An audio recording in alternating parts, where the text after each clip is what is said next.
i hap rrjetet sociale.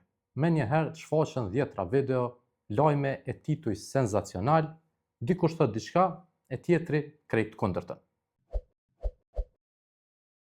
Në gati çdo postim, dikush të paralajmëron, dikush tjetër pretendon se veç ai e din të vërtetën. E mas disa minutash ndihesh i ngopun, i lodhën prej gjithçkaje që e sheh. E kjo quhet lodhje nga dezinformimi.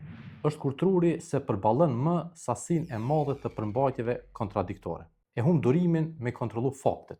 E pikërisht këtu dezinformimi fiton. Sipas një raporti të Reuters Institute të vitit 2024, me mbi 95.000 pjesëmarrës nga 47 vende, 39% e të rinjve shmangin lajmet, sepse ndihen të mbingarkuar nga informacioni, përfshirë edhe lajmet e pavërteta. E kjo lodhje po ndikon se qysh trit po e ndërtojnë besimin ndaj mediave dhe institucioneve.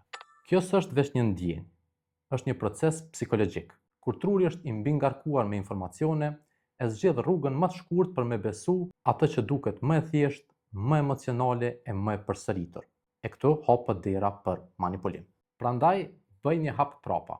Mbyll ekranin për pak qaste. Mos beso gjithçka që të lodh, por as mos heq dorë prej të vërtetës.